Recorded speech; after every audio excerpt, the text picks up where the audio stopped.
The House come to order. Today's Pledge of Allegiance is by Jonathan Hicks from Grant Elementary in Colorado Springs, Colorado, and he is a grandson of former Representative Stella Garza Hicks.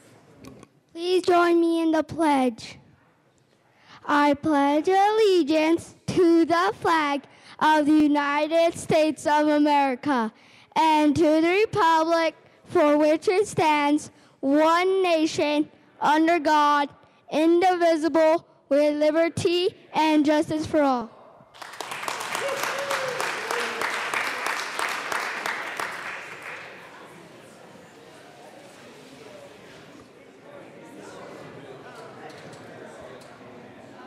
Representatives Arndt.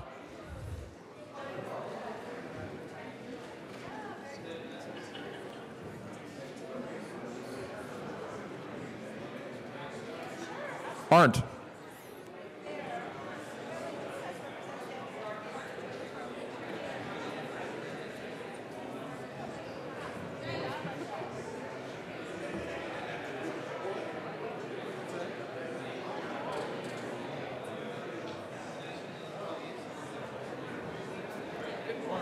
Excuse.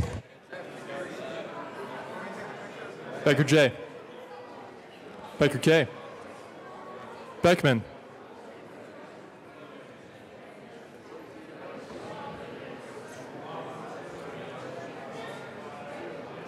Beckman. Oh, thank you. Benavides. Bridges. Buck. Buckner. Carver.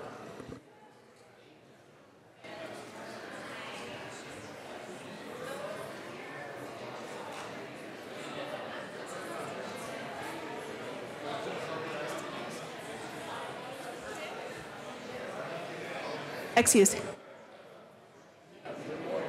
Catlin. Coleman. Covarrubias. Danielson. Escar. Everett. Exum. Foot. Garnett.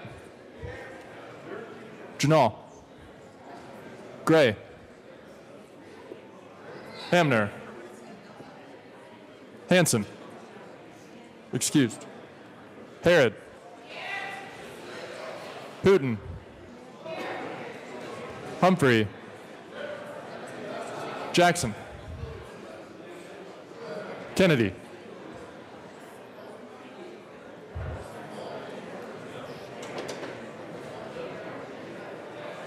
Kennedy.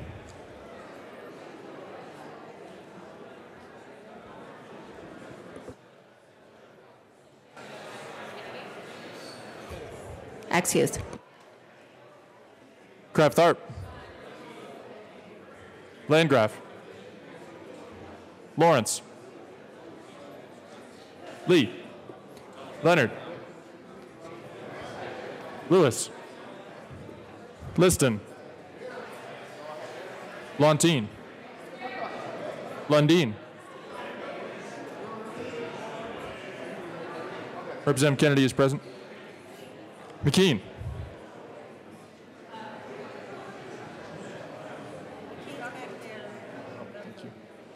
McLaughlin. Melton.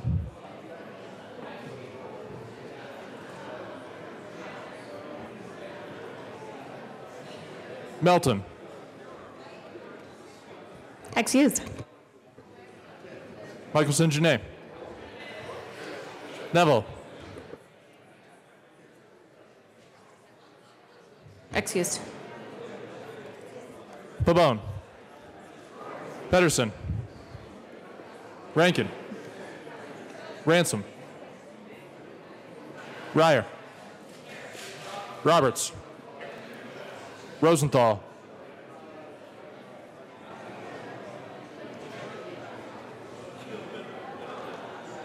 Rosenthal. Excused. Sane. Salazar. Sandridge. Sias. Singer.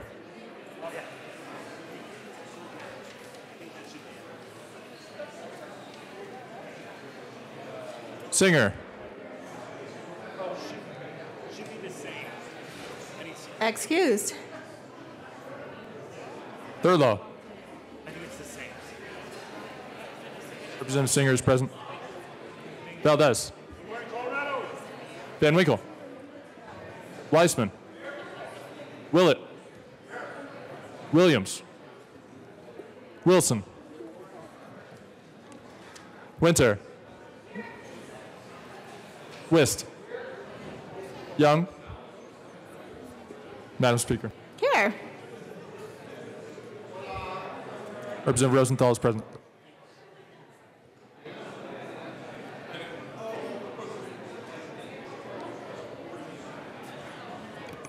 Representative Arnn is present.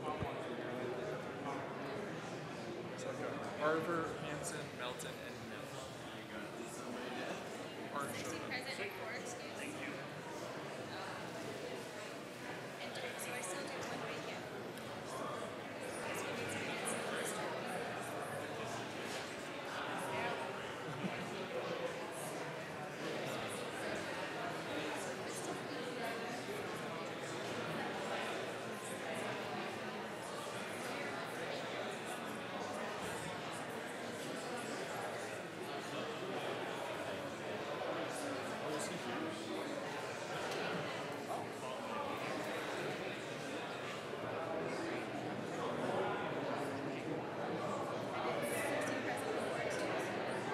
With 60 present and 4 excused and 1 vacant, we do have a quorum. Representative Gray. Good morning. Good morning, Madam Speaker. I have chosen to move that the reading of the Journal of Friday, March 23rd, 2018 be dispensed with and approved as corrected by the Chief Clerk. All right, members, you have heard the motion. All of those in favor signify by saying aye. Aye. Those opposed signify by saying no. No. That motion passes. Announcements and introductions. I have an announcement this morning. Representative Hooton will replace Representative Hanson on the Agriculture Committee today only. I was thinking, do you want to introduce our new guy or do you want me to? I can as well. Okay. It might be more appropriate if you do. Okay. Okay. Thank you. And members, we do have a special guest with us today. Legislator-elect Representative Winkler. Welcome to the House Chamber. Look forward to working with you.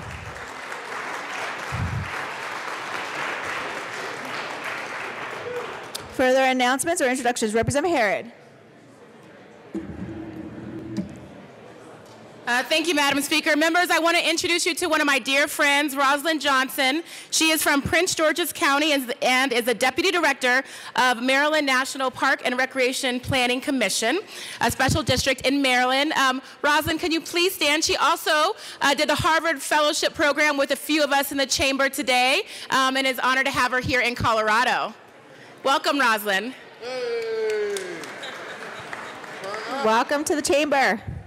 Representative Herod. Thank you, Madam Speaker. I also want to introduce Molly Rosales. She is a senior at Littleton High School, and she will be shadowing me today. Welcome, Molly, to the chamber. Please stand and be welcomed.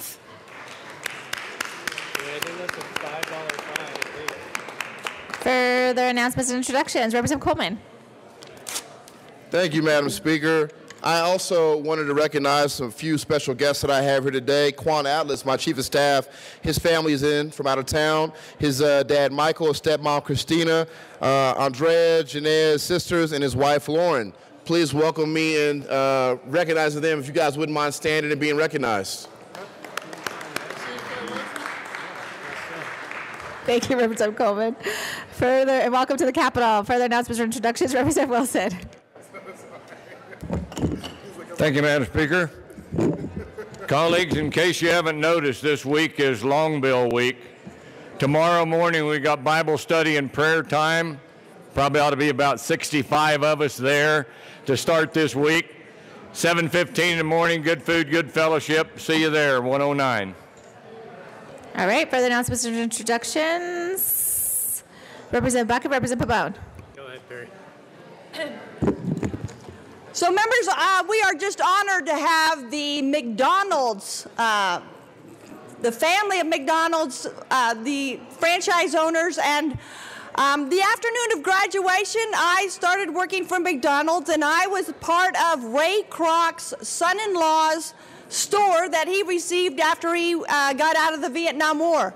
So I have a great admiration and appreciation of Hamburger University, as well as what McDonald's does for the community. So please welcome them. Representative Pabon. Thank you.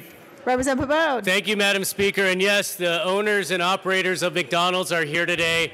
On the left side of the chamber, small business owners working hard to make sure that they present the best possible products, including Egg McMuffins, if you had an opportunity to have one this morning. If not, there still may be some. There's Representative Young with an Egg McMuffin. I know Representative Garnett's had 2 or 3 already, Representative Lontine, etc. Representative Esgar, of course. So please enjoy these wonderful options. Let's acknowledge and welcome owners, operators, our small business folks on the front lines. Please stand and so we can greet you and welcome you to the chamber. Thank you. Welcome to the chamber. Further announcements or introductions, Representative Michelson-Janae. Thank you, Madam Speaker, and thank you, members. I wanted to announce that tomorrow is Library Day at the Capitol. So please stop by the tables outside the old Supreme Court chambers for coffee and a donut and to say hello to and see what libraries are offering. I was asking, we have a special guest here today, and I was asking her if she liked libraries, and she said she does. We visit our public library, and did you know that you can even visit your public library on your iPad? All sorts of new things to check out. Please stop by tomorrow. Further announcements and introductions, Representative Winter.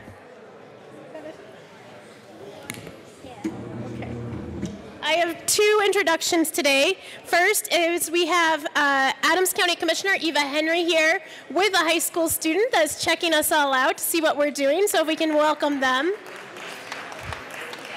And then we have my littlest fan with me today, my daughter Sienna. Hi. Welcome to the Capitol. Further announcements or introductions, Assistant Minority Leader West and Representative Herod.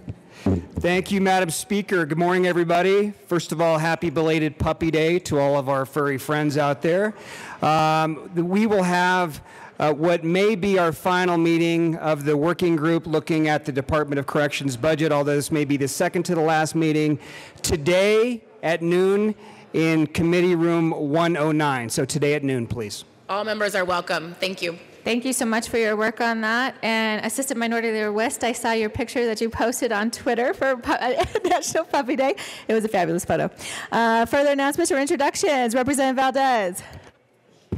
Good morning, and thank you, Madam Speaker. Good morning, members. I just had a quick question about the egg. What came first, the chicken or the egg? Thank you, everyone, and enjoy. Eggs for breakfast and eggs all day. Further announcements or introductions? Representative Salazar. Thank you, Madam Speaker. I think we'd be remiss not to acknowledge that today is Cesar Chavez Day. As we know, Cesar Chavez was a historical figure in the United States. He is an individual we look up to from all cultures, from all backgrounds, from all immigration statuses, because of the way that he fought for the human being.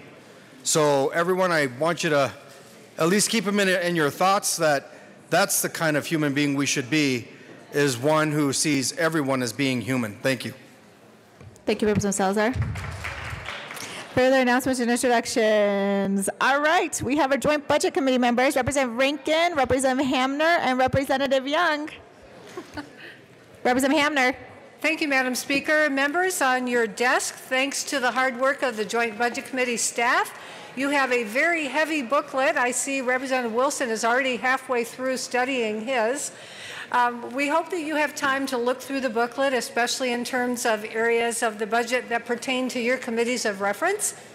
And come prepared for debate tomorrow. We'll have caucus opportunities for questions and answers tomorrow morning, and then our long day of debate on Wednesday. But maybe it won't be that long because it's such a great budget that there won't be a whole lot to amend, right? Right. I don't know if any of my other colleagues have other comments, but we just wanted to make sure that you got your booklet and that you come prepared tomorrow and Wednesday for discussions. Representative Rankin. And we always look forward to amendment night, so you start thinking about what you would like to talk to us about.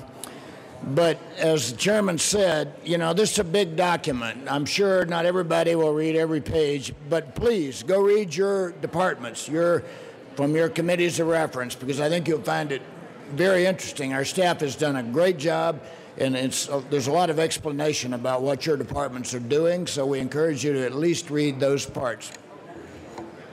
Representative Young. Thank you, Madam Speaker. Members of Appropriations. Members of Appropriations, raise your hand if you're a member of the Appropriations Committee. Uh-oh, we've only got one member. Oh, there we go. We've got some members. All right, great to hear. So we will be having appropriations tomorrow morning at 7:30, LSBA, and the purpose of appropriations is committee of reference for the long bill and the other bills that are orbiting with the long bill. And we may add a few other bills as well, so please pay attention to announcements later. We may add some in. On page 201 in this booklet is a list of all the bills that are part of the long bill package. And so you may want, if you're a member of Appropriations, you may want to take a look at page 201 and the pages afterwards to get an idea of the long bill and the other additional bills that are going to go with that. These are all committee of reference bills for the Appropriations Committee for tomorrow morning at 7:30 in LSBA. Thank you, Madam Speaker. All right, thank you. Members of our Joint Budget Committee. Representative Buckner. Good morning, members. May I have your attention, please? We have a lot of special guests here today, and I want to introduce 3 special guests. How many of you, after caucus, were able to get your Egg McMuffins? Okay. I'd like to introduce the owners and operators of the McDonald's in my house district. Please, I want you to please give your attention to Maria and Larry Reiners. Could you stand up, please?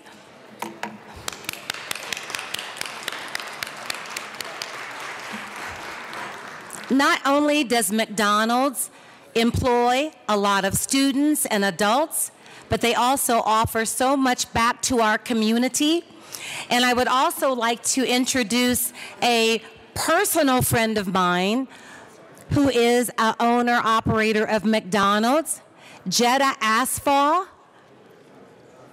I'd like to introduce a personal friend, Jetta Asphalt, to all of you, who is also another owner-operator of McDonald's, and he too gives back so much to the Denver community. Thank you all for being here today. Representative Liston. Thank you, Madam Speaker. Members, I too want to just pay tribute to the McDonald's Corporation. We all have them in our district. I have probably at least 3 or 4 in my district, and I want to pay special recognition to the brand new one that was newly remodeled here just this past fall. It is the state-of-the-art McDonald's. They've reduced their CO2 footprint significantly. It's green. They serve great food. And so hats off to McDonald's. Enjoy your Egg McMuffin and frequent them often. Thank you. Further announcements or introductions? Madam Majority Leader Becker. Thank you, Madam Speaker. Members, can I have your attention, please? Sure. Thank you, members. I just want to make sure everyone knows the schedule for this week. It is budget week, and today will be a regular day for floor working committees. The long bill and orbital bills will be introduced. Tomorrow at 7:30 in the morning, Appropriations Committee will meet and consider the long bill package. And then we will gavel into the floor and then go straight to caucus on the long bill.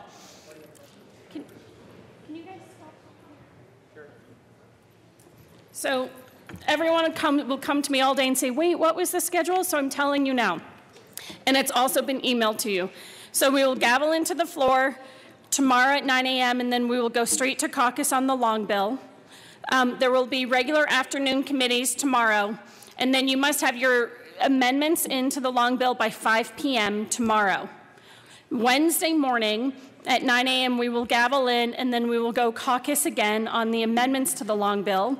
And upon adjournment of caucuses, we will begin second reading on the long bill. There will be no committee meetings on Wednesday, and I would expect to be here pretty long.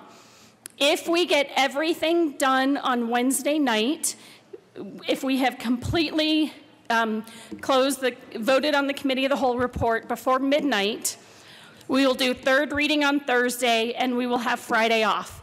If we do not vote on the cow by midnight on Wednesday, you will not have Friday off. So assuming we do that, we finish second reading on Wednesday, we will have third reading on Thursday, and then there will be regular afternoon committees on Thursday. So if you have any questions, don't ask. Thank you. Further announcements or introductions?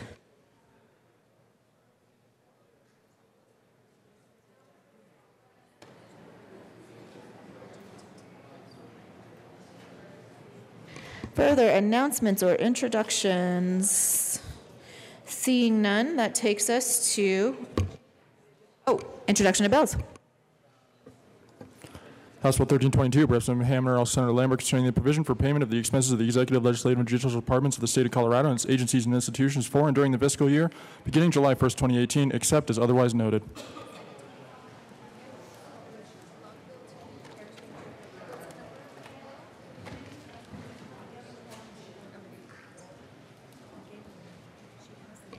All right, House Bill 1322, House Bill 1323.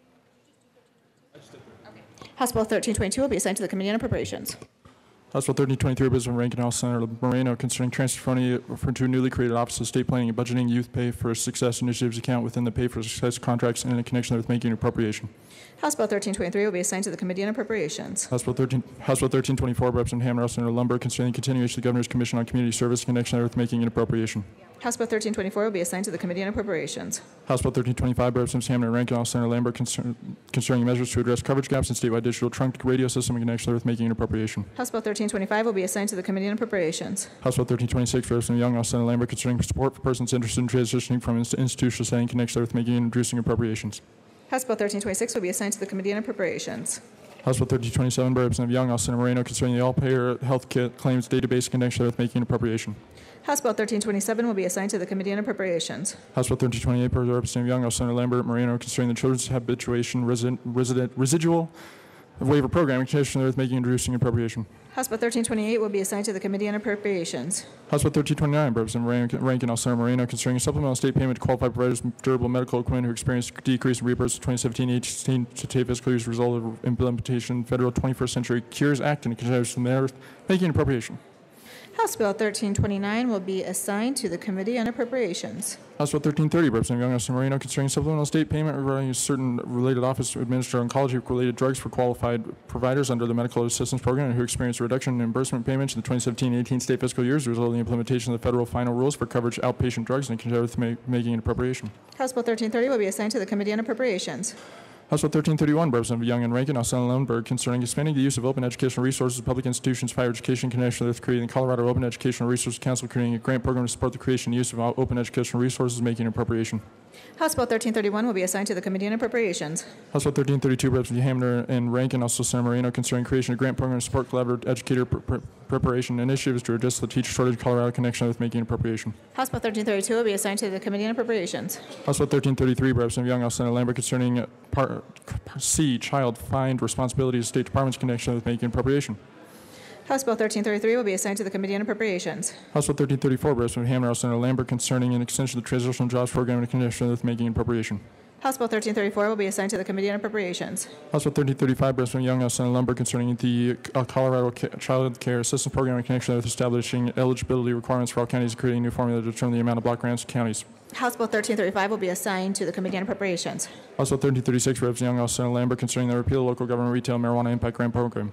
House Bill 1336 will be assigned to the Committee on Appropriations. House Bill 1337, Representatives Hamner and Rankin, also Senator Lambert, concerning a Veterans One-Stop Center in Grand Junction in connection with making an appropriation. House Bill 1337 will be assigned to the Committee on Appropriations. House Bill 1338, Representative Rankin, also Senator Lambert, concerning transfers to address the reduction of revenues and severance tax operational fund. House Bill 1338 will be assigned to the Committee on Appropriations. House Bill 1339, Representative Rankin, also Senator Lambert, concerning a requirement for fingerprint-based criminal history record checks for individuals with access to federal tax information. House Bill 1339 will be assigned to the Committee on Appropriations. House Bill 1340, Representative Hamner, also Senator Lambert, concerning transfers of money to be used for the state's infrastructure. House Bill 1340 will be assigned to the Committee on Appropriations. All right. Thank you, Mr. Randall.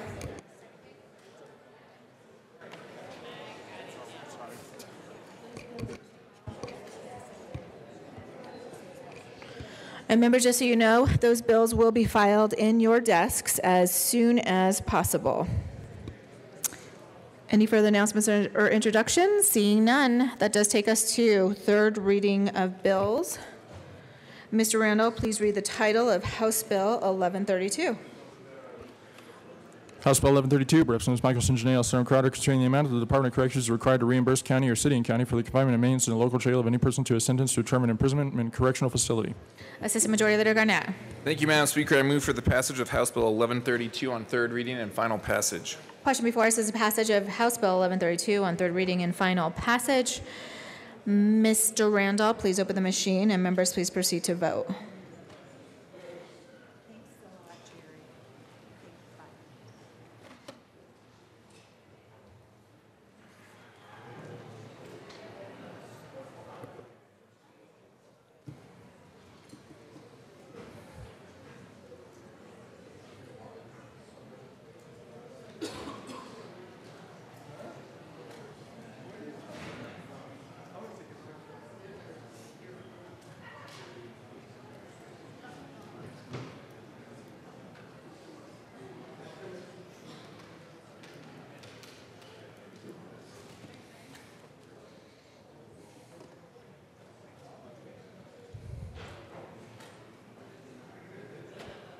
Representative Liston, please close the machine.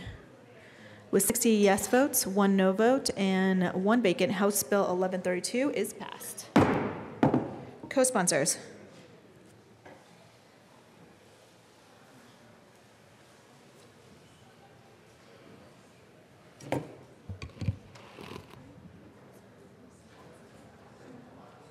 I think so. That's fine. Also, can you, Richard?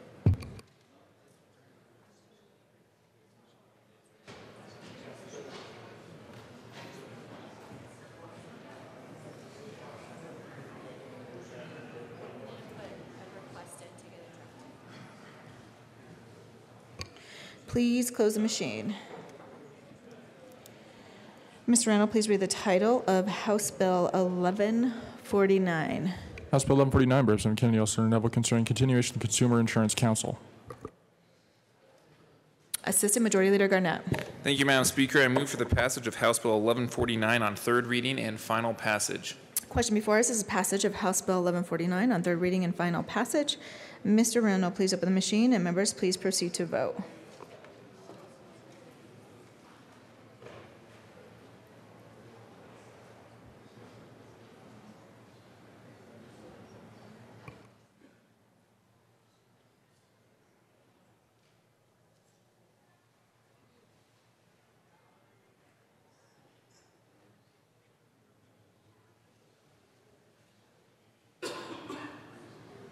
Please close the machine.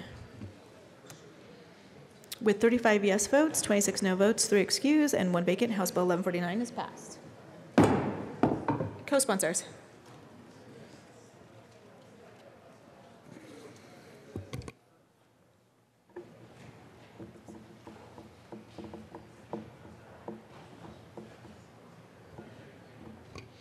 Please close the machine.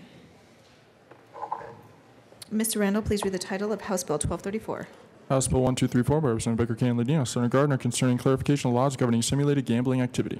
Assistant Majority Leader Garnett. Thank you, Madam Speaker. I move for the passage of House Bill 1234 on third reading and final passage. The question before us is the passage of House Bill 1234.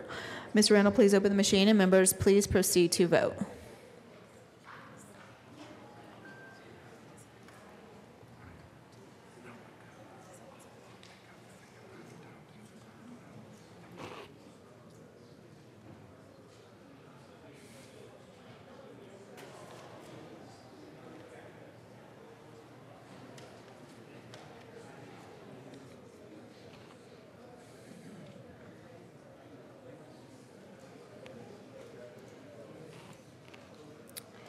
Representative Beckman. Please close the machine.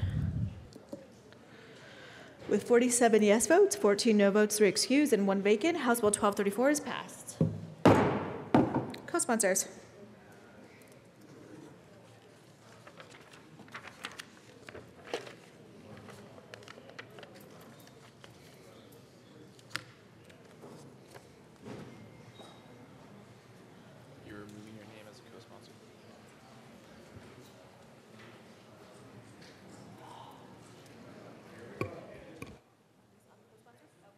Assistant Minority Leader West. Thank you, Madam Speaker. I ask that my name be removed as co-sponsor of House Bill 1234.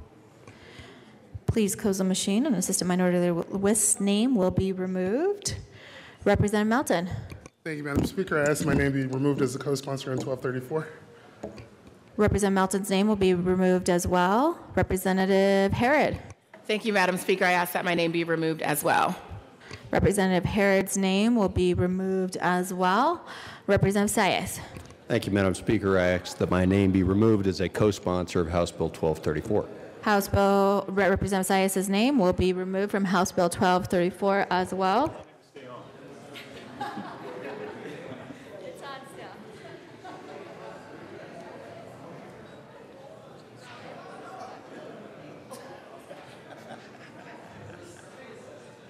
All right, that takes us to, moving on to House Bill 1250.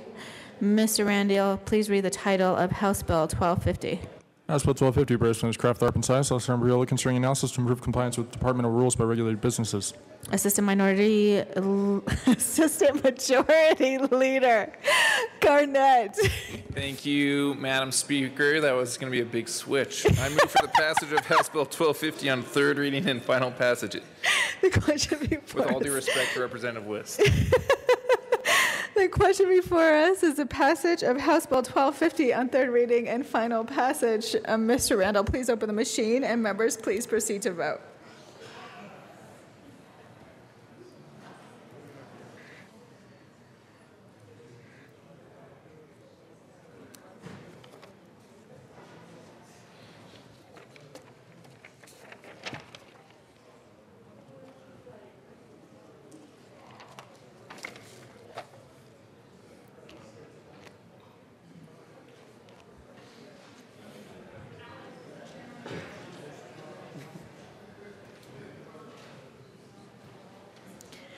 Please close the machine. With 59 yes votes, 2 no votes, 3 excused, and 1 vacant, House Bill 1250 is passed. Co-sponsors.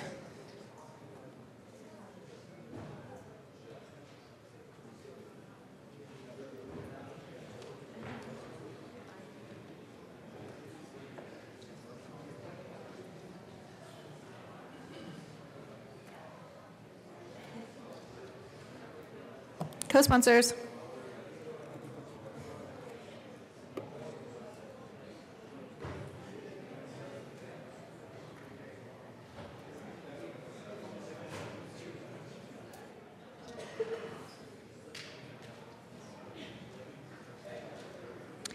Please close the machine. Mr. Randall, please read the title of House Bill 1065.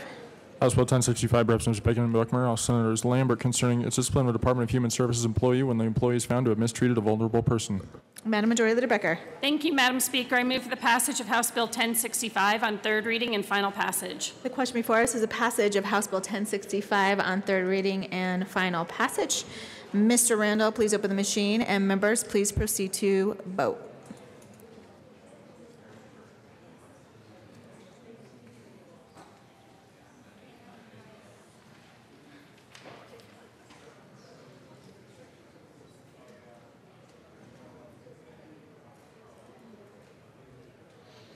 Representative Lundin. Please close the machine. With 61 yes votes, 0 no votes, 3 excused, and 1 vacant, House Bill 1065 is passed. Co-sponsors.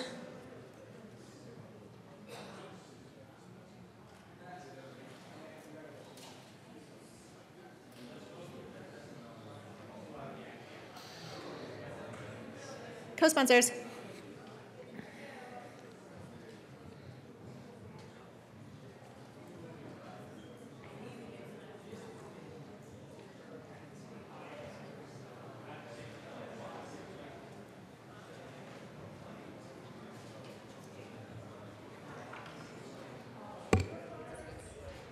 Co-sponsors.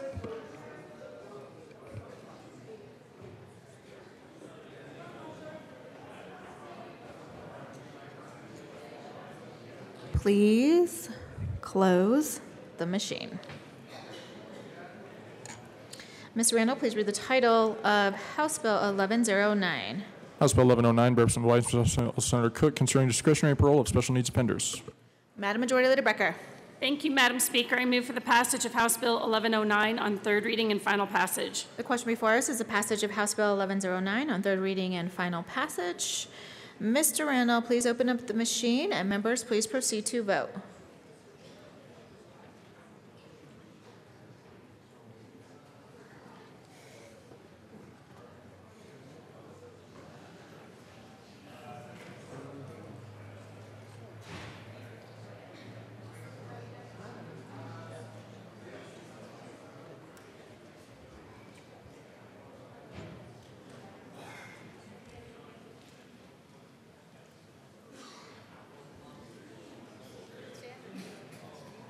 Please close the machine.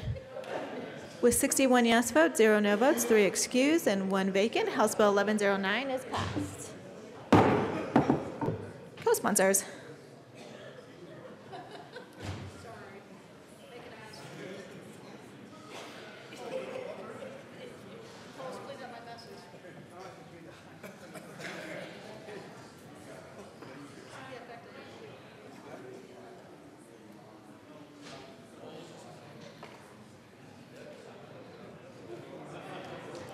Please close the machine. Mr. Randall, please read the title of House Bill 1211. House Bill 1211, Representatives West and Foot, House Senator Smallwood and Aguilar, concerning controlling Medicaid fraud. Madam Majority Leader Becker. Thank you, Madam Speaker. I move for the passage of House Bill 1211 on third reading and final passage. Question before us is a passage of House Bill 1211 on third reading and final passage. Mr. Randall, please open the machine, and members, please proceed to vote.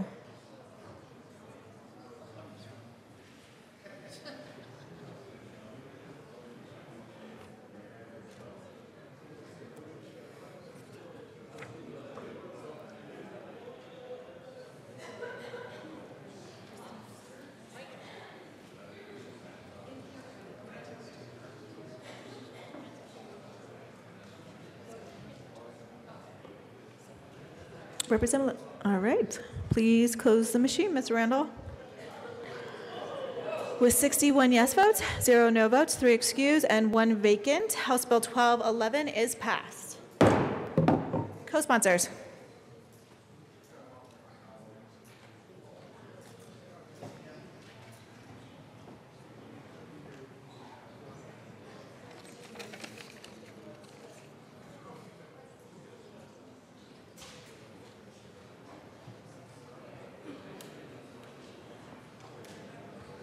Co-sponsors.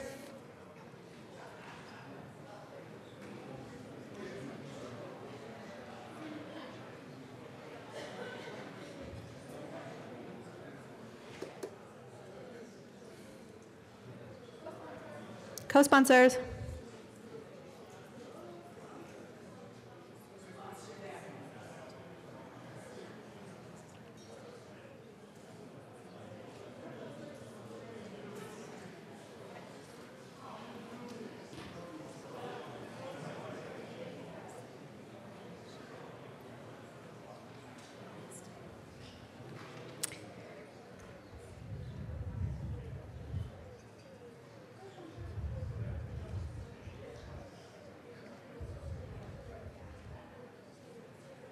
Please close the machine.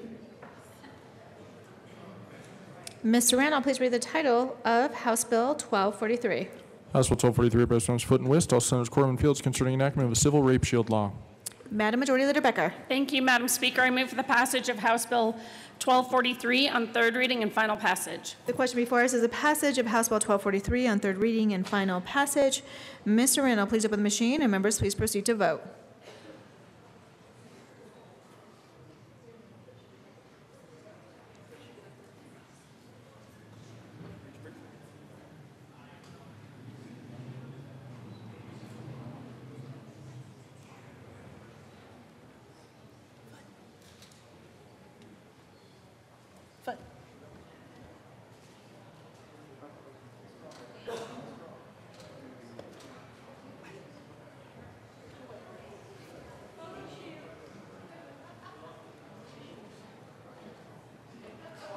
Please close the machine. With 61 yes votes, 0 no votes, 3 excused, and 1 vacant, House Bill 1243 is passed. Co-sponsors.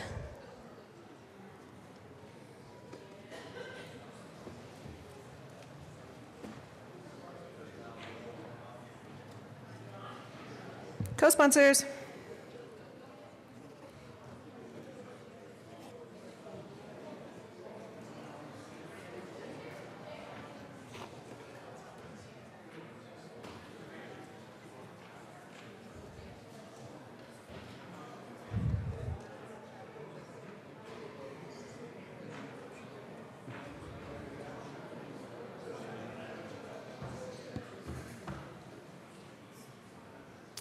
Please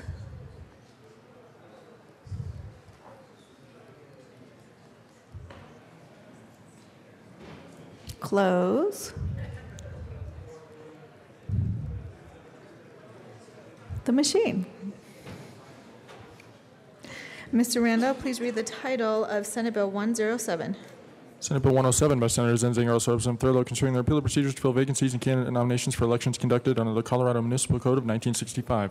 Madam Majority Leader Becker. Thank you, Madam Speaker. I move for the passage of Senate Bill 107 on third reading and final passage. The question before us is the passage of Senate Bill 107 on third reading and final passage.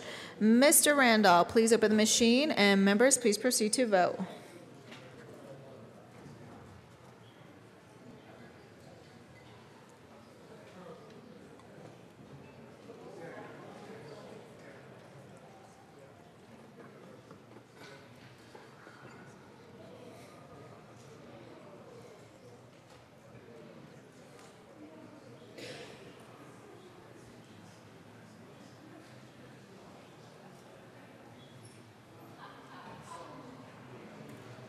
Representative Humphrey. Please close the machine. With 58 yes votes, 3 no votes, 3 excused, and 1 vacant, Senate Bill 107 is passed. Co-sponsors.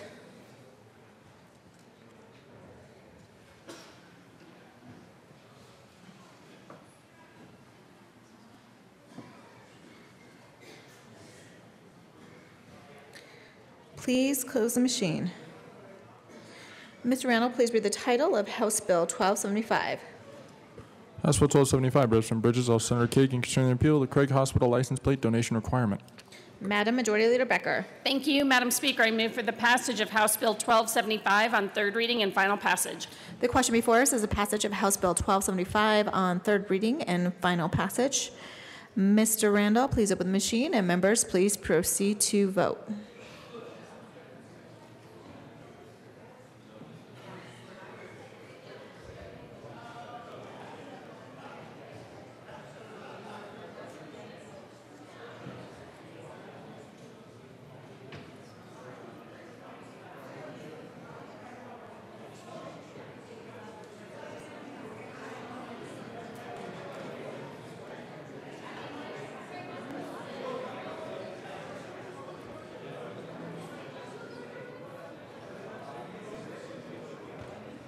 Representative Lundeen.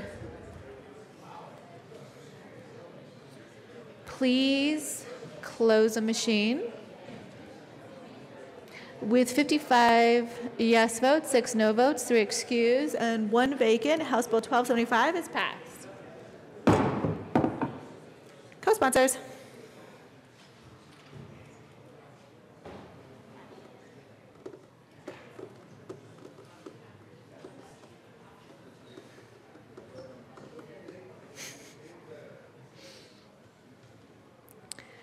Please close the machine. Mr. Randall, please read the title of House Bill 1282. House Bill 1282, by Representatives Lantin and Sias, also Smallwood and Cafalas, concerning the requirement that healthcare providers include certain identifying information on all claims for reimbursement for healthcare services. Madam Majority Leader Becker.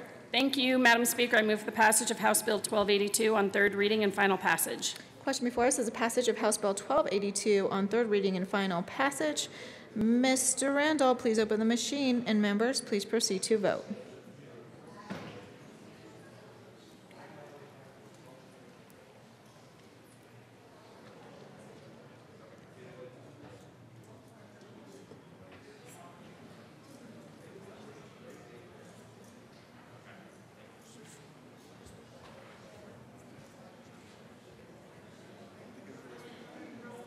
Madam Majority Leader Becker and Representative Jackson. Please close the machine. With 58 yes votes, 3 no votes, 3 excused, and 1 vacant, House Bill 1282 is passed. Co-sponsors.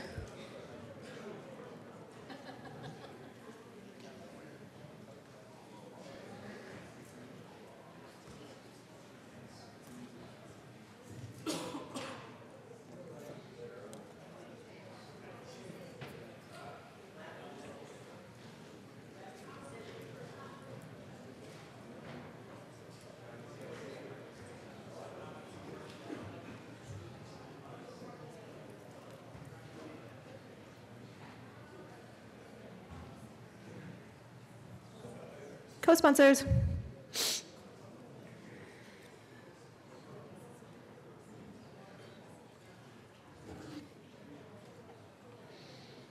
Please close the machine. Mr. Randall, please read the title of House Bill 1261. House Bill 1261, by Representative Weissman, also Senator Kagan, concerning the Colorado Arbitration Fairness Act. Madam Majority Leader Becker. Thank you, Madam Speaker. I move the passage of House Bill 1261 on third reading and final passage. The question before us is the passage of House Bill 1261 on third reading and final passage. Mr. Randall, please open the machine, and members, please proceed to vote.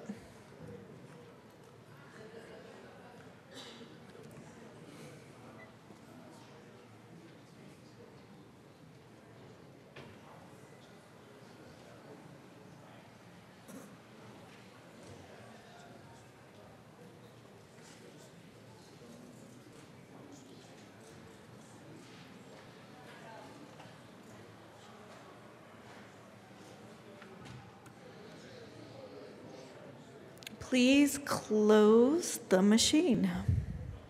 With 35 yes votes, 26 no votes, 3 excused, and 1 vacant, House Bill 1261 passes.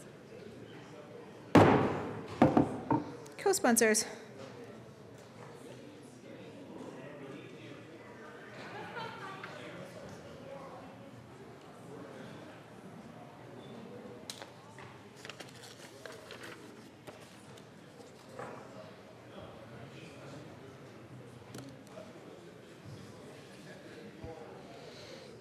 Please close the machine. All right, that takes us to general orders, second reading of bills. Representative Gray.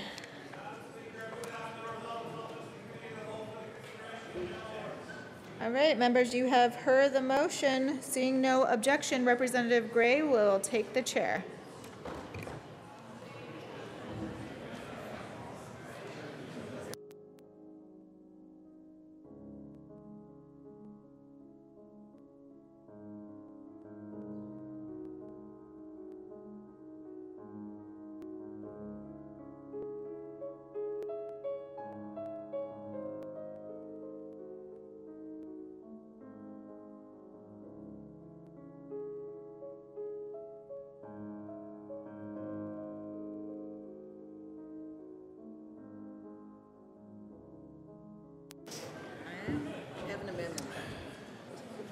The committee will come to order.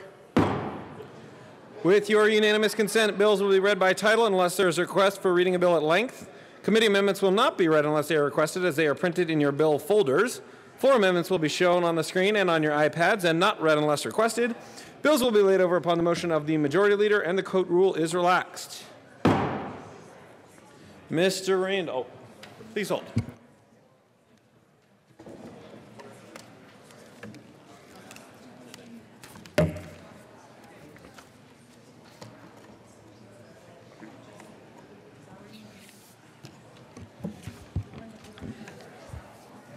Mr. Randall, please read the title of House Bill 1089. House Bill 1089 by Representative Benavides, considering reform pretrial criminal procedures in connection with prohibiting the use of monetary bonding except for certain defendants requiring courts to conduct timely hearings to reconsider monetary conditions of bond under certain circumstances. And members, I will note that this bill has been previously amended. This is a bill that was sent up for third reading and is back for second reading. Representative Benavides. Thank you, Mr. Chair. And can I move the amendment to move the bill first? I move House Bill 1089. To the bill. And can I move the amendment now to House Bill 1089 as amended? And it's Amendment L007, and ask that it be displayed. Amendment L007 to the amended bill has been moved and is displayed. Representative Benavides. Thank you, Mr. Chair.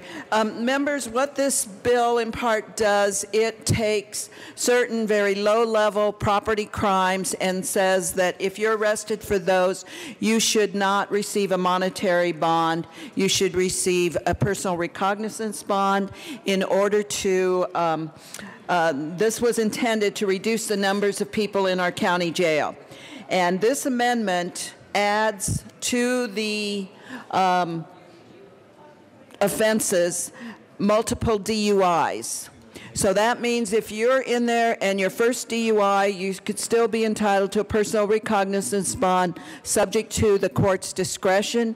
But if you have a multiple DUI, then you would be up to the court to decide what kind of bond you want. And they could impose a monetary bond or a PR bond, whatever the court decides. So I would ask for a yes vote on this amendment. Any further discussion on L007? Seeing none, the question before us is the adoption of L007. All those in favor, please say aye. Aye. Those opposed, no. L007 is adopted. To the bill. With that, members, this was already heard on seconds, and this is to help the county jails.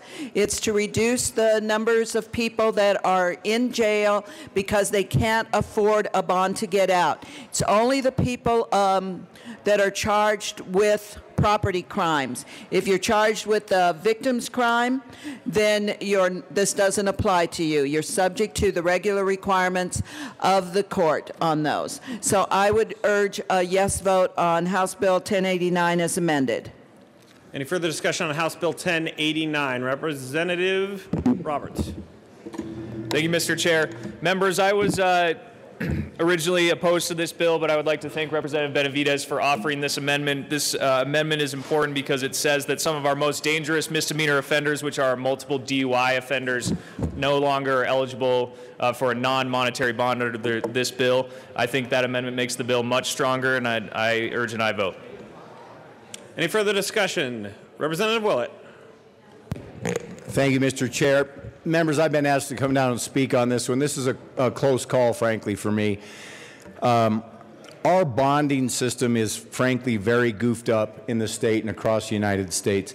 Bonds shouldn't be based on the charge. It shouldn't be based on anything but whether or not you're a risk to the public. I would like to see us do away with all monetary bonds, which some judges are just doing now. They're setting it admittedly so high no one can post because that person is so dangerous, but that's unconstitutional.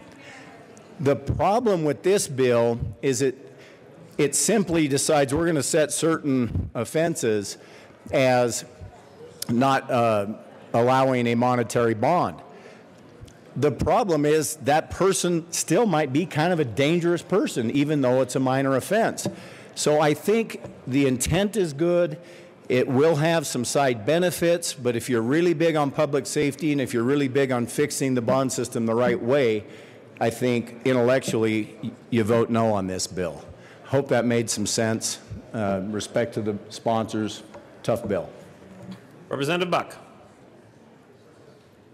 Thank you, Mr. Chair. And again, this is just one of those issues, I think, like we've heard, that the courts make the decision, and again, over and over again, why is the state legislature getting their nose into the bail bonds issue anyway? It's one of those, if it's not broke, don't fix it, and I have respect also for Representative Benavides, but I'll be a no.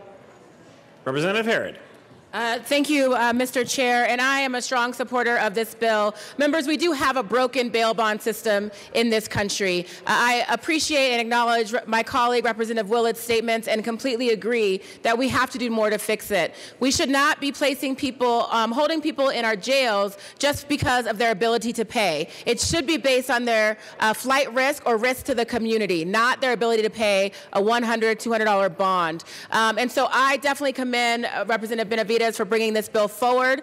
Also, I would like to even see more steps taken to ensure that we get to where Representative Willett actually has said that he wants to go, because I believe that is the right direction, and I know that together with members of the Judiciary Committee that we can get there. I appreciate you taking these important first steps. This is a good bill. Members vote yes. Representative Salazar. Thank you very much, Mr. Chair. And to my colleague from Weld County, the system is broke. That's why Representative Willett came up here and talked about it, is that we have some problems in the system. So it is absolutely and fundamentally broke. And the other reason why we deal with it is because it is created by statute. It's not a judge-created regime. It is something that we created, and so therefore, when we see something that's broken, we fix it. So I don't know where this concept came from that we shouldn't be stepping into bond. Absolutely, it is within our authority to step into it. But here's the thing, is that it's not just us saying that it's broken, it's the courts that are saying it's broken as well. We are in very dangerous risk of seeing this kind of system ruled unconstitutional.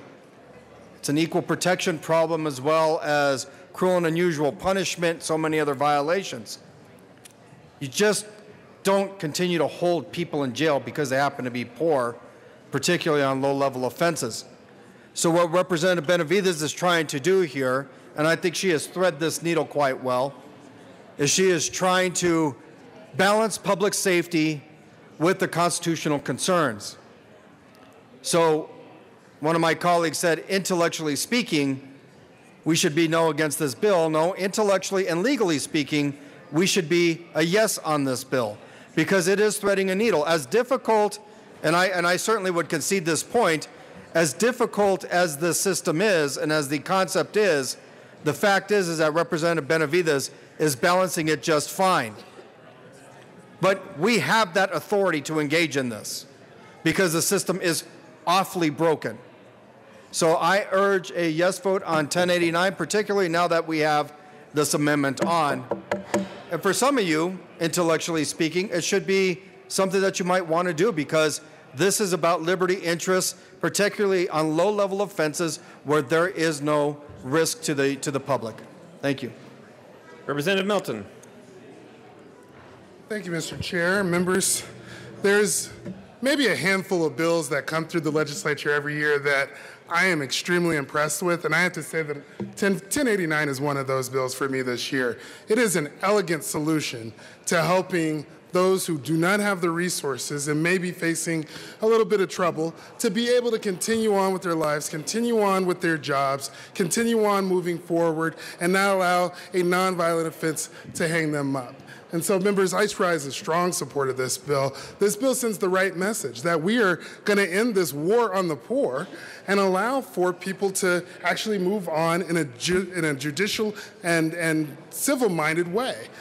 This really does bring a unique and an elegant balance to those who don't necessarily have resources to let themselves out, but then again, are not a harm or a danger to society. And so for that, members, I urge a strong yes vote on this bill. I wish I was a co-prime on this bill because it is such a smart bill. This is smart legislation. This is innovative legislation.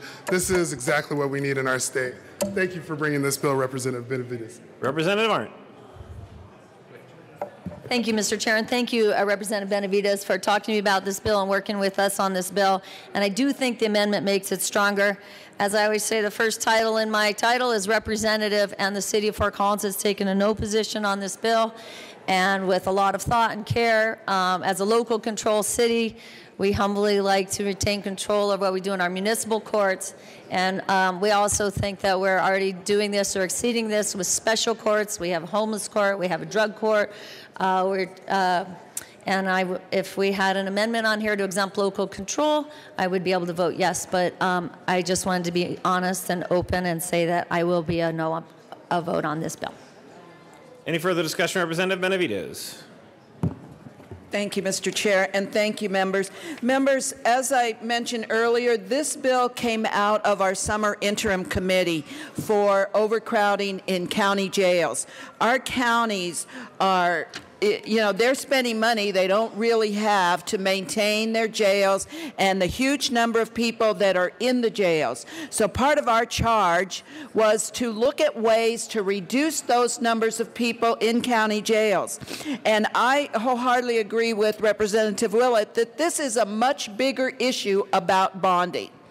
And this piece, however, is a very small issue with these low-level crimes where there are no victims. And these people that have very low-level bonds that are set of $100 to $200 to $300 cannot afford to pay that. So they end up staying in jails, and the counties have to pay for that. The CCI, the counties, support this bill. The sheriffs, many of the sheriffs also support this bill because it'll reduce the numbers of people in county jails. And with all due respect to my colleague, as far as some cities, you know, cities can already, municipalities and counties can already use what's called a bond schedule to preset a bond for a particular offense. This bill does not stop them from doing that. They can continue to do that. And a lot of people, when they get arrested, if they don't want to stay in jail, they pay the bond and they go home, and then they come back to jail. They can still do that. This is really getting at the people that can't afford the $100 or the $200. And these people do not go to a bonding agent. The bonding company do not want to have to post a $20 bond for a $20 deposit for a $100 bond. They don't do that. These people end up staying in jail. So this is a great bill to help bring some respite to our counties. So I hope, and let me also say, this is a huge issue, and there is a group that's working on the rest of the issue.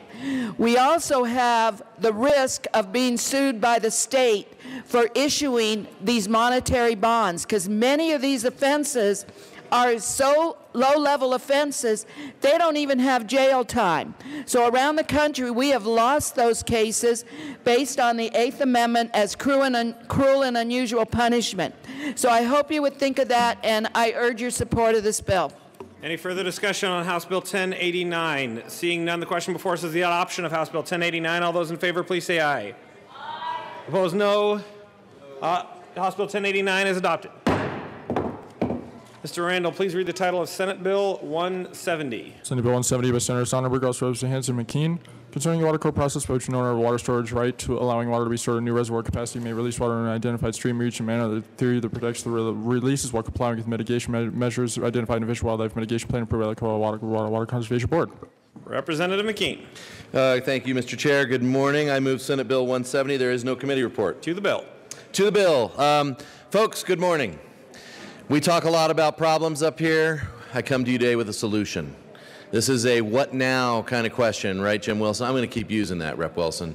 But this is essential, vital, precious, life-giving fluid for our Front Range. And we've got to find the ways to get these projects done. This is a way to get these projects done. I urge a yes vote. Any further discussion on Senate Bill 170? Seeing none, the question before us is the adoption of Senate Bill 170. All those in favor say aye. Aye. Opposed, no. Senate Bill 170 is adopted. Thanks, sir. Mr. Randall, please read the title of Senate Bill 176. Senate Bill 176 by Senator Quorum, also Representatives McLaughlin and Catlin, concerning changes to the requirements for meeting dates for the Board of Southwestern Water Conservation District. Representative McLaughlin. Thank you, Mr. Chair. I move Senate Bill 176 on second reading. No committee report. To the bill. Yes, this just gives Southwest Water Conservation District, they get to meet every quarter, but we just don't determine which dates they're meeting, so pretty easy for them. Thank you. Representative Catlin. Thank you, Mr. Chair. This bill will allow people to set their own schedule for very important meetings in regards to water in the southwest part of the state. The way that the law was written to begin with, it dictated when these meetings had to be held. This will allow these folks to still have quarterly meetings, but they can also have their meetings in between and give them some flexibility to try and deal with the issues in the southwest part of the state. I urge an aye vote. Is there any further discussion of Senate Bill 176? Seeing none, the question before us is the adoption of Senate Bill 176. All those in favor, please say aye. Aye. Those opposed, no. Senate Bill 176 is adopted. Thanks. Slippery. Madam Majority Leader. Madam Majority Leader. Next on the calendar is House Bill 1248. Thank you, Mr. Chair. I move to lay over House Bill 1248 until after House Bill 1007. Seeing no objection, House Bill 1248 will be moved until after House Bill 1007. Mr. Randall, please read the title to Senate Bill 182. Senate Bill 182 by Senators Quorum and Guzman, House Representatives Catlin and Arndt, concerning the authority to allocate a portion of the source market fee to statutorily authorized purse funds. Representative Catlin. Thank you, Mr. Chairman. I'd like to move Senate Bill 18-182. To the bill. Thank you, Mr. Chair. What this bill will do is allow the Gaming Association to keep more money from the purses that are earned. Then they will distribute those purses back to the people that are running those horses in the races in the state of Colorado. Sounds like a small thing, but what that will do is put more money in those purses to attract better horses, which will attract bigger crowds, that will attract more money for the state of Colorado. This is a good bill. I would ask an aye vote. Representative Arndt. Thank you, Mr. Chair, and I concur. Ditto. Good bill. It was unanimous out of the Senate. I don't think we've dropped a vote since yet, and we urge an aye vote. Any further discussion on Senate Bill 182? Seeing none, the question before us is the adoption of Senate Bill 182. All those in favor, please say aye. Aye. Aye. Those opposed, no. Senate Bill 182 is adopted. Mr. Randall, please read the title to Senate Bill 87. Senate Bill 87 by Senator Fenberg, also Representatives Michael Janae and Winter, concerning in-state tuition and institution to higher education for certain foreign nationals legally settled in Colorado. Representative Michelson Janae. Thank you, Mr. Chair, and thank you, members. What we have before us is a really powerful bill to help raise up communities that we have brought here to Colorado, that we've rescued from areas of conflict. And we bring them to our country and we ask them to figure out how to build a life. And one of the ways that we know is best to build a life is through education. And this bill would serve to support our communities. Representative Winter to move the bill. Thank you, Mr. Chair. I move Senate Bill 87. To the bill. Thank you, Mr. Chair. This bill waives the one-year waiting period for special immigrant visa recipients and refugees to establish residency and qualify for in-state tuition. So, members, what's happening today is we have folks that served alongside our military and with our military. They were translators. They were people that helped us navigate the wars that we had in Afghanistan and Iraq and sacrificed their lives, risk of life, and their families risked their life as well. They're coming over here with degrees. They're doctors and dentists and professionals, and we want their talent in Colorado. We want them using their full talent, and this bill will help them do so.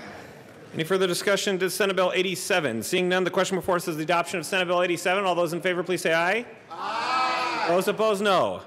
Senate Bill 87 is adopted. Mr. Randall, please read the title of House Bill 1252. House Bill 1252 by Representatives Roberts and Wilson, Senator Priola, concerning unlawful sale of academic transfers for submission to an institution of higher education. Representative Roberts. Thank you, Mr. Chair. I move House Bill 1252 and the Education Committee report. To the committee report. Members, in the committee, we made several changes to this bill. First, we moved it from a criminal offense to it's now a civil offense to violate this law. We also made sure that this law does not apply to any student, either at a higher education institution or non-higher education institution, to make it clear that we are trying to punish the online companies that sell the assignments and not students. Any further discussion on the committee report? Seeing none, the question before us is the adoption of the Education Committee report. All those in favor say aye. Aye. Aye. Those opposed, no. The committee report is adopted.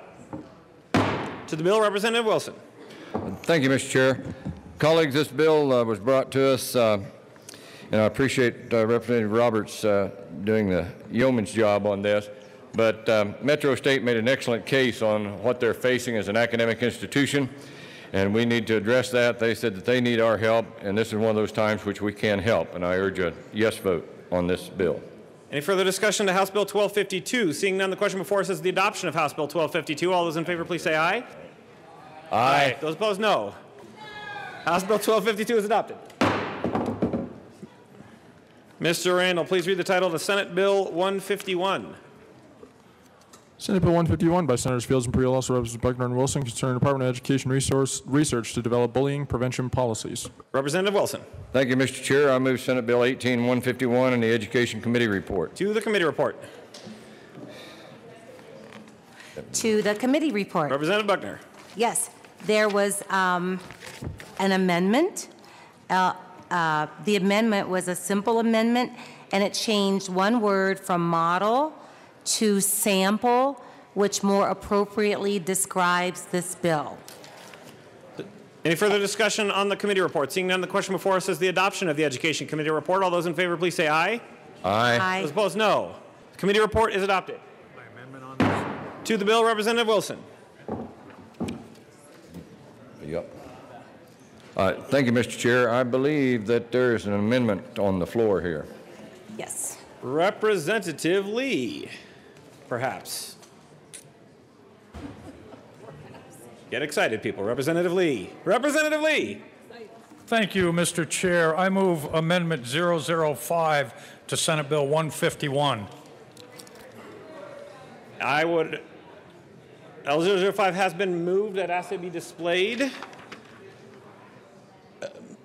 Amendment L005 has been moved and is properly displayed. Representative Lee. Thank you, Mr. Chair. This amendment just makes a minor change to the bill. The existing bill required the Department of Education to go out to research bullying policies amongst education districts. What this bill does is expands the universe of research to include higher education institutions and think tanks, et cetera. It just provides a broader scope to the research being done by the Department of Education. I ask for an aye vote. Any further discussion on L005? Representative Wilson. Thank you, Mr. Chair. And colleagues, I know that oftentimes people get in the well and say it's a minor amendment, it's a minor change. This one actually is, and I appreciate Representative Lee actually broadening that base so we can have a full scope of coverage when we look into bullying policies. Any further discussion on L005? Seeing none, the question before us is the adoption of L005. All those in favor, please say aye. Aye. Those opposed, no. L005 is adopted. To the bill, Representative Wilson. Thank you, Mr. Chair. Senate Bill 151 is to address a need that we have had. We've talked about bullying for a long time. A lot of people have done a lot of different things with it. We don't have a sample policy as it now reads, and CDE will now be authorized to put together a sample policy that districts will be able to use across the state of Colorado. I urge an aye vote. Any further discussion? Oh, Representative Buckner. Yes, I want to concur with what Representative Wilson said, and every school district can take the information and use it to support their own school districts, so it is local control. I highly recommend voting yes for 18151. Any further discussion on Senate Bill 151? Seeing none, the question before us is the adoption of Senate Bill 151. All those in favor, please say aye. Aye. Those opposed, no. Senate Bill 151 is adopted. Mr. Randall, please read the title to Senate Bill 162. Senate Bill 162 by Senators Martinez and Minnick, also Representatives Buckner and Wilson, concerning substitute child care providers. I've got to get that bill. For a delightful change of pace, Representatives Buckner or Wilson? Representative Wilson.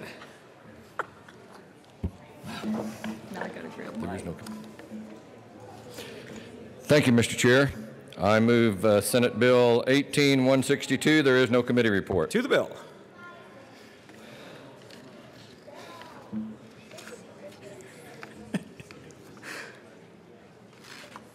Something regarding child care providers, perhaps.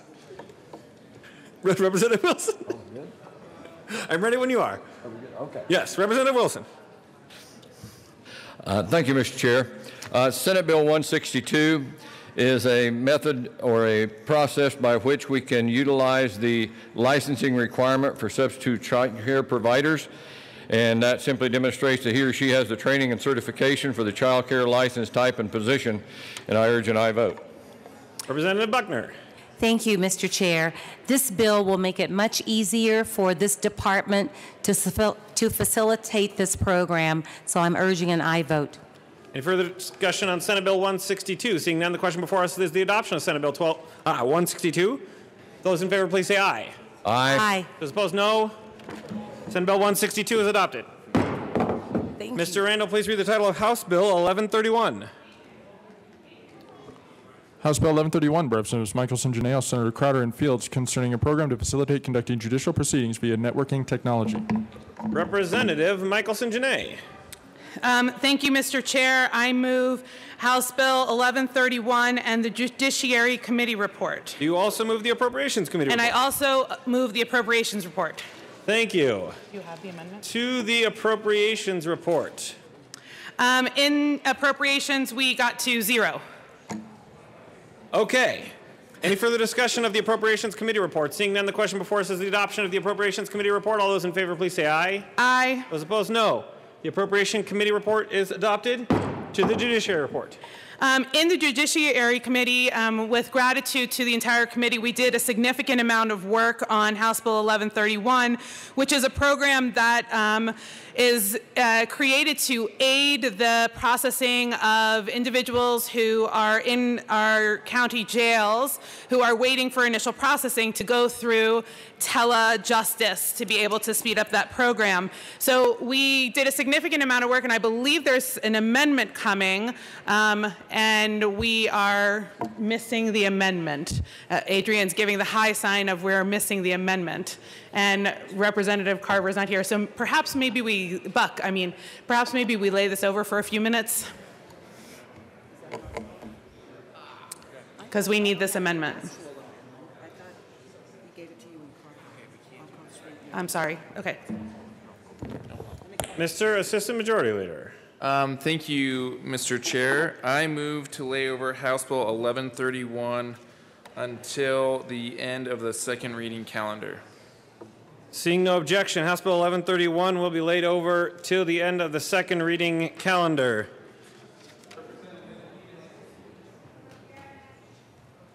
Mr. Randall, please read the title to House Bill 1278. House Bill 1278, Representative Benavides, El Senator Moreno, considering requirement that contracts for public projects over $500,000 that are not funded using federal money use apprentices for the parts of the project that are performed by works in an apprenticeable occupation.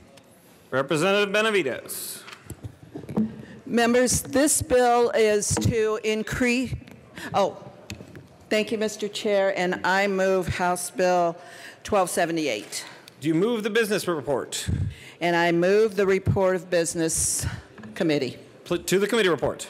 To the committee report. Members, we amended this bill to clarify what was included in a project workforce and to clarify that there was intended for the general contractor, not subs. So it was the total workforce.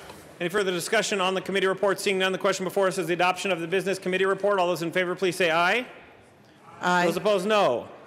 The committee report is adopted. To the bill, Representative Benavides.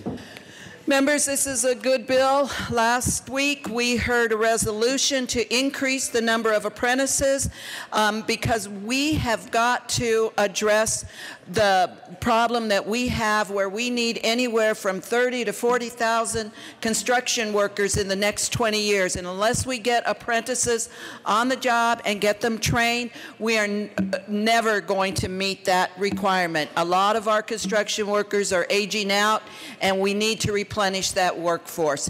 So I hope you will consider supporting this bill. Representative Liston. Thank you, Mr. Chairman, and thank you, Representative Benavides, for bringing this bill. But members, we heard a lot of testimony on this bill in committee last week in the Business Affairs and Labor Committee. And while Representative Benavides is right that there is a big demand for apprentices, it's not so much that there's just a big demand. There's a real supply problem, and the Associated General Contractors, they have voluntarily spent at least $2 million to further incentivize and to educate apprentices to come in and be apprentices, so forth. There was significant testimony against this bill. The Associated General Contractors are against the bill. The Denver Metro Chamber of Commerce is against the bill. C3 is against the bill. Southeast Denver Metro Chamber is against the bill. So it's not that that people don't want to have apprentices to come into it. It's just that we don't want to force people to get into an area that there's already a high demand. It's not a demand problem, it's a supply problem. So with all due respect, I do urge a no vote. Thank you. Any further discussion? Representative Lawrence.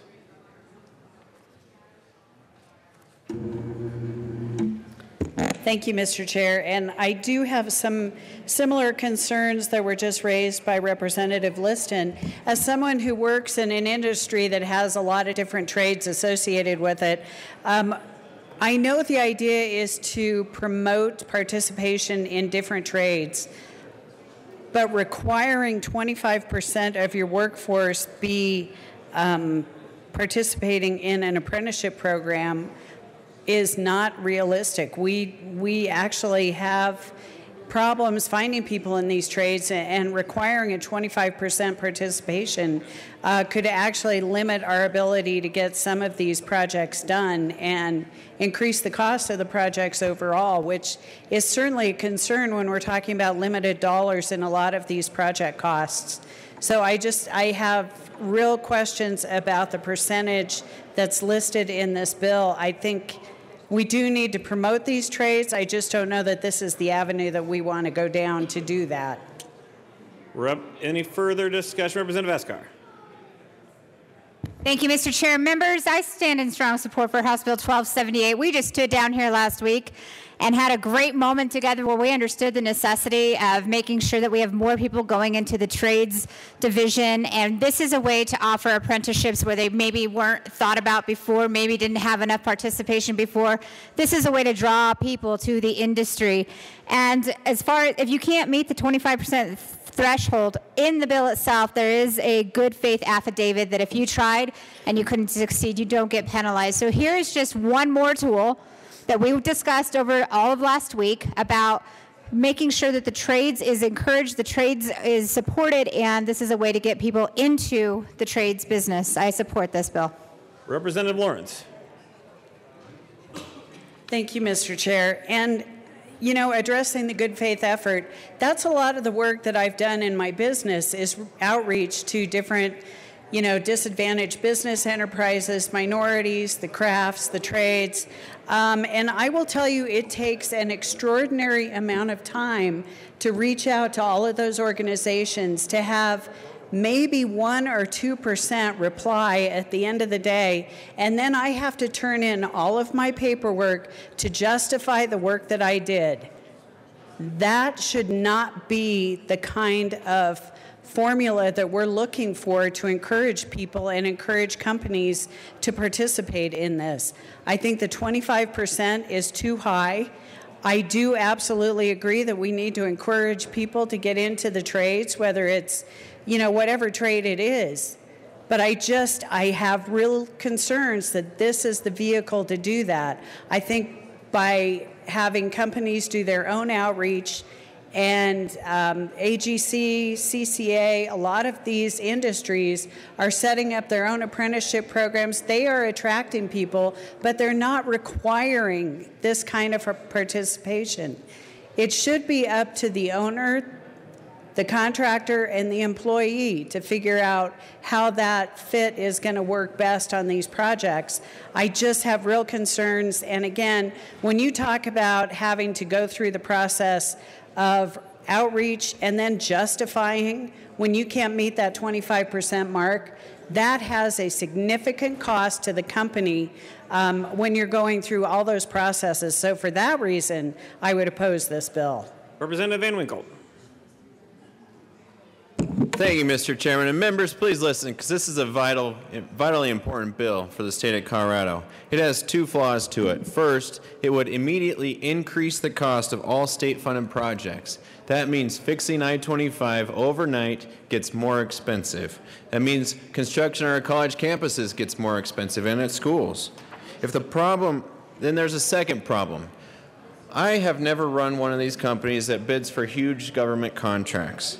So I don't know exactly who those companies should be hiring, and I don't know on a specific project exactly who they should hire. So why are we, the government, mandating and telling these companies exactly who they need to hire on this project and that project?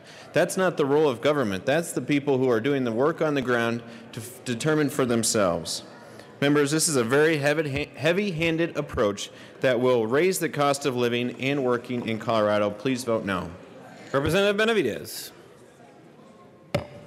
Thank you, Mr. Chair. And members, let me explain in this bill that it's not going to impact I-25 or any of that construction, because there is already, under the Federal Davis-Bacon Act, there is already a prevailing wage requirement on that.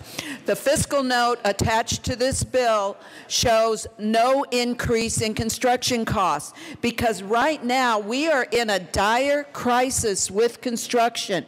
I mean, even if you're trying to do some work around your home, you can't find construction companies. That's the same problem that government has in trying to find companies to bid on these projects, because they're having to pay construction workers more than they normally do. And so there is no fiscal note. The departments have said this is not going to cause an increase in costs. So let's put that aside. With regard to the numbers of 25%, it's 25% of the entire project workforce on a job that that costs over $500,000. So if it is a project, and we heard some testimony. One testimony was you might have a project over $500,000, which is to install a boiler in one of these large buildings. You might only need 4 people. So you may not, you'll need a couple of plumbers and you'll need an electrician. You may not be able to get 25%, and that's what the good faith affidavit is about. There are also parts of the state where it's hard to find apprentices. And there's also a problem because we don't have as many apprentices as we need, so they're already out working on construction jobs. So recognizing that, we put the possibility to provide a good faith affidavit. This is different than a good faith affidavit process under a standard construction project where goals are attached, which was the process that Representative Lawrence was describing. All this will require is a good faith affidavit. It has to be a showing to the agency, and the agency where you submit your bid will tell you what's required of that, so you will know in advance. But again, unless we start addressing the numbers that we have in construction right now, we don't have enough. And the problem is, if we don't require a certain number of apprentices, they're never going to become journeymen or journey persons, because they have to have so many hours on the job. So this is an encouragement to construction companies to utilize apprentices so they can get their time and experience, so they can qualify to test for a journeyman, journey person certification that they can take all over the state, all over the country. So this is important to our economy. This is important to the state. It is not heavy-handed. It also provides the way out for people if they cannot do it. So it is a good bill. It's an important bill to our state's economy, and I would encourage you to support it. Thank you. Representative Lawrence. I was trying.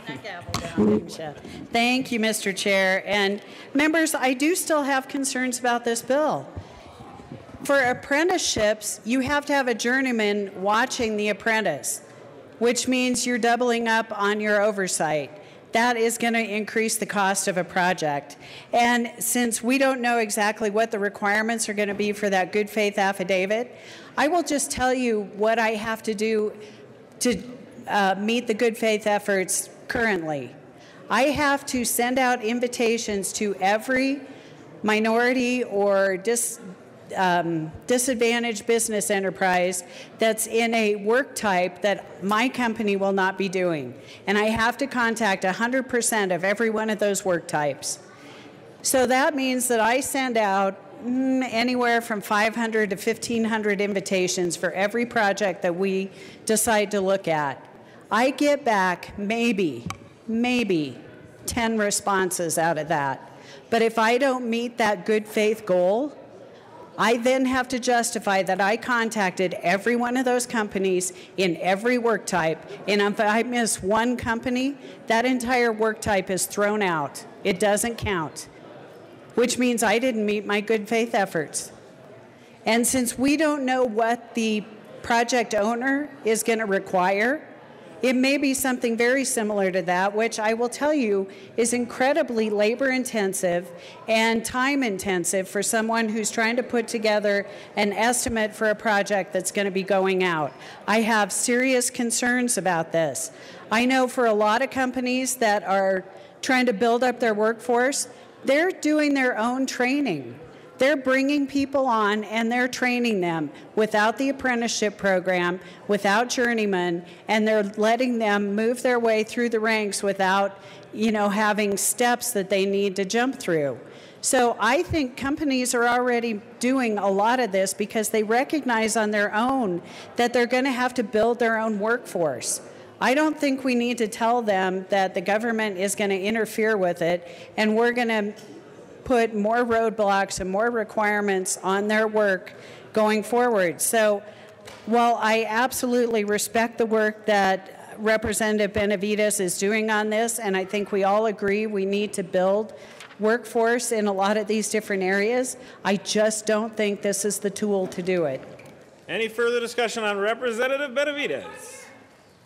Thank you, Mr. Chair. And members, just to clarify, this is not a requirement that we have 25% per occupation on a job site. It is 25% of the entire workforce. So you may be able to get 25% out of a single occupation, not every one of them. So with that in mind, and again, the good faith goals process is different than the good faith affidavit in this bill. And it will be determined at a much different level than the good faith process for goals, which I think is what Representative Lawrence is describing. So again, and I also wanted to say, you know, it's a risk to our economy here and to the buildings and other structures that are built when people train their own. Apprentices programs, whether they are approved and registered through the Federal Department of Labor or approved through the State Department of Labor, they have a requirement of a certain number of on-the-job hours and a certain amount of classroom time that these people do. So please consider that yes, we could let people grow their own programs, but if they are not a registered or union program, we aren't guaranteed that these workers are fully qualified. So I would urge you, 3 years ago we put money and we obtained a grant to encourage utilization of apprentice programs and the increase in registration of apprentice programs. So we've already said this is important to us. So if this is important to us, then we as a state have to make sure that our construction is done utilizing apprentices. So again, please vote in favor of this bill. Thank you. Representative Lawrence. Thank you, Mr. Chair. Members, I just heard that companies who train their own employees don't do as good a job. I am going to have to say that is absolutely not true. We have taken on the task of training our employees because we actually were not able to get the type of employees that we needed when we were a union employer. And so we are no longer a union shop, and we allow our employees to train on the job and move through the steps at the pace that they choose because they're doing excellent work. This does not have to be tied to union participation to build the workforce. There are some great union workers out there, and I applaud them. And I think if somebody wants to be a union shop, that's great.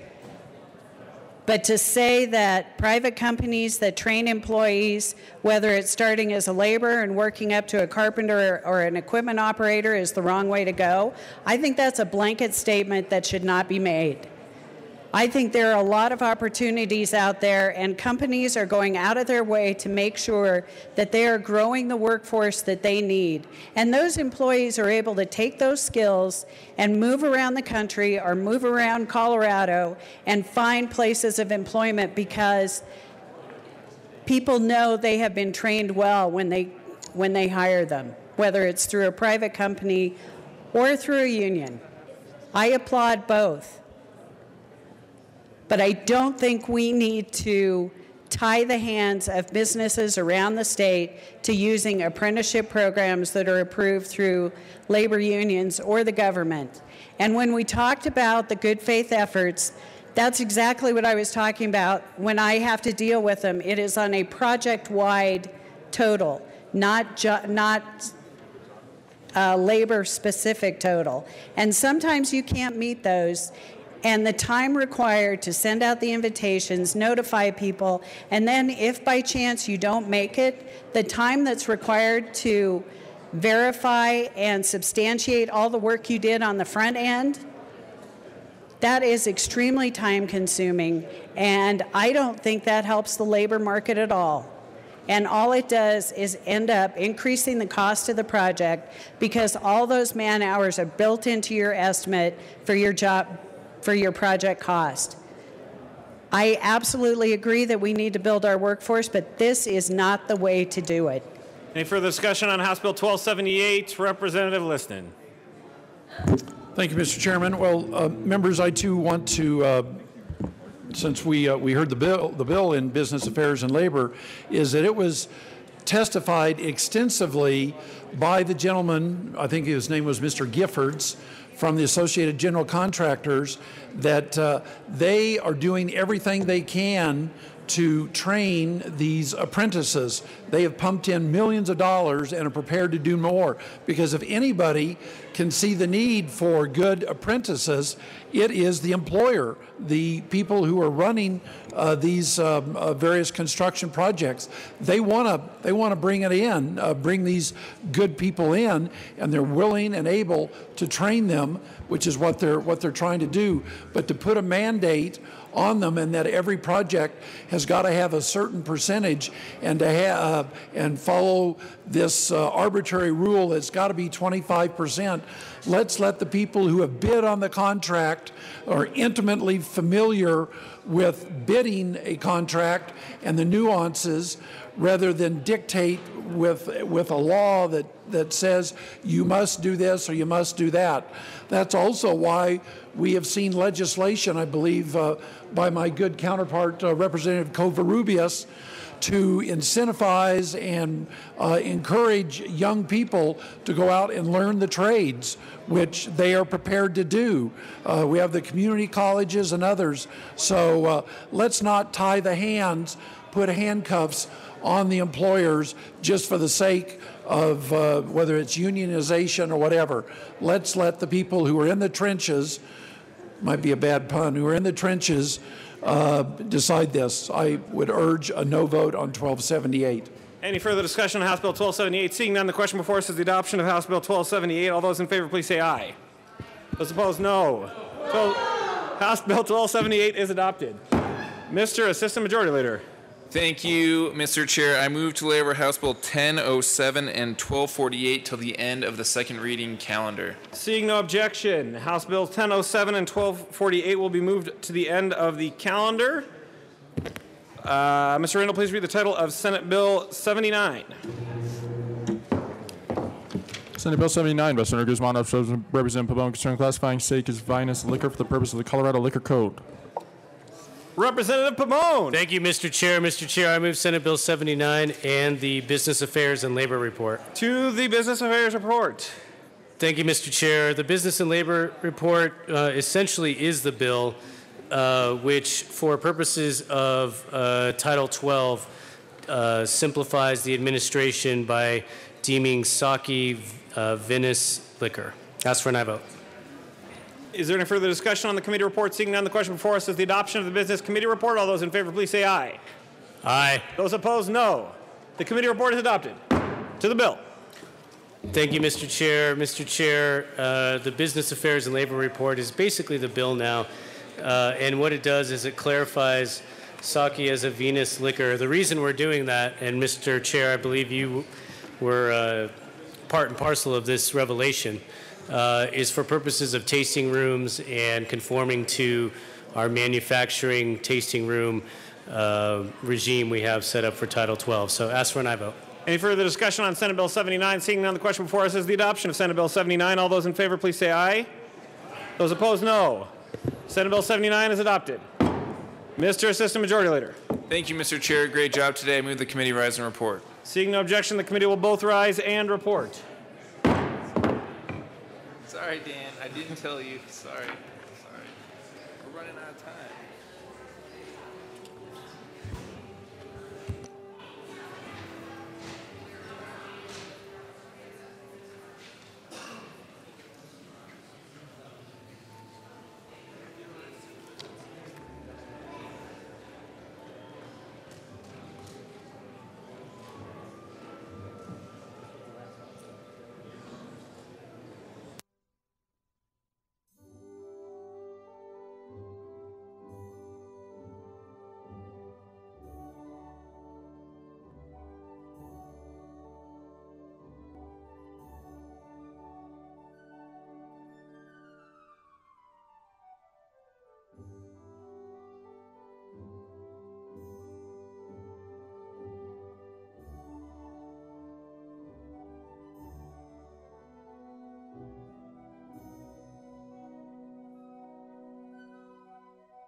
The House will come to order.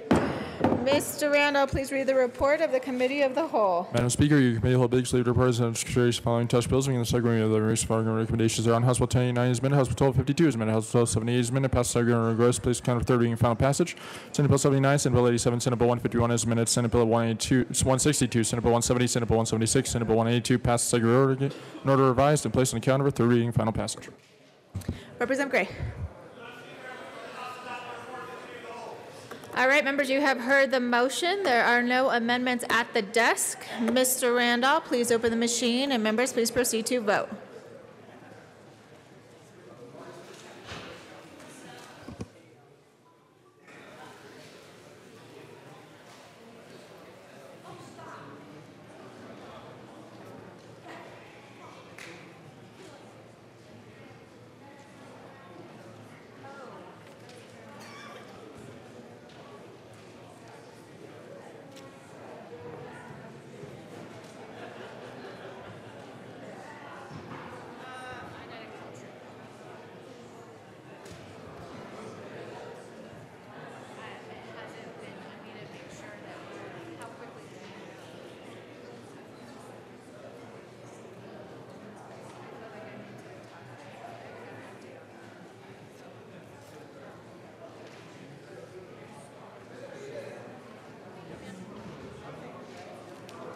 Representative Benavides, Representative Catlin, Representative Covarrubias, Representative Humphrey, Representative Landgraf, Representative Ryer. Please vote.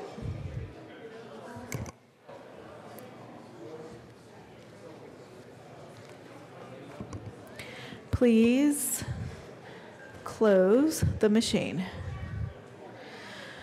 With 57 yes votes, 4 no votes, 3 excused, and 1 vacant, the report of the Committee of the Whole is adopted.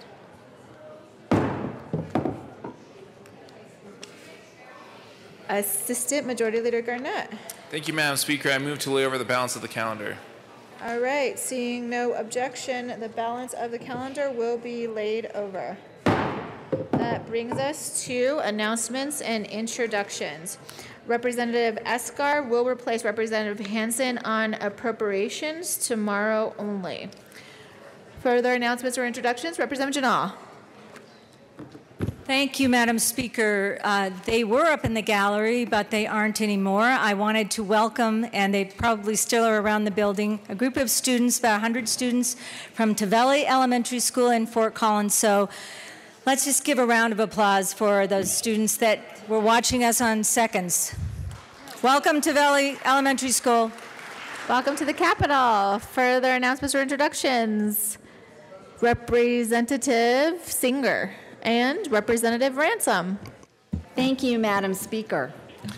Madam Speaker and members, free lunch today. We're going to talk about Colorado's children at the Colorado Children's Caucus. We're going to have 2 great presentations. The first one from the Aurora Mental Health Center talking about advancing trauma-informed approaches for our schools with Dr. Laura MacArthur. We look forward to seeing you there for that. And one other presentation.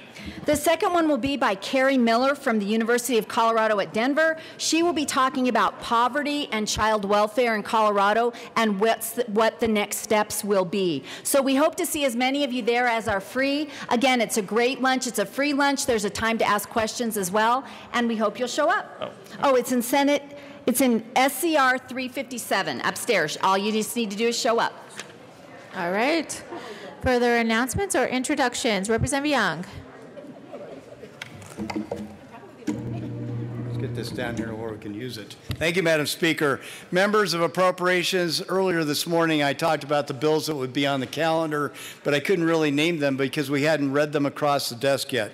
But I want to actually read into the record the actual bill numbers. The long bill is House Bill 1322, and then the other bills that will be heard, all committee of reference, including the long bill, are House Bills 1323 through 1340.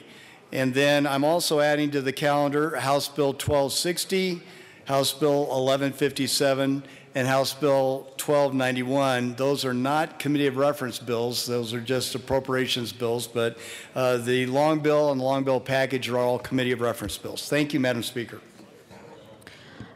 Further announcements or introductions? Representative Landgraf.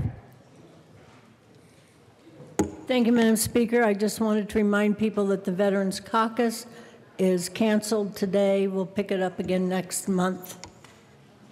All right. Further announcements or introductions? Representative Arndt.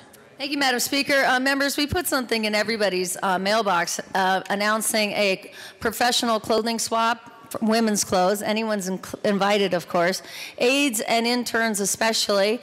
The idea is to bring your professional clothing to my office, 223, where snacks will be provided on Tuesday, April 3rd at 5 o'clock. And we are going to swap around professional clothes. Why buy new ones when you can borrow or have your colleagues' gently used ones?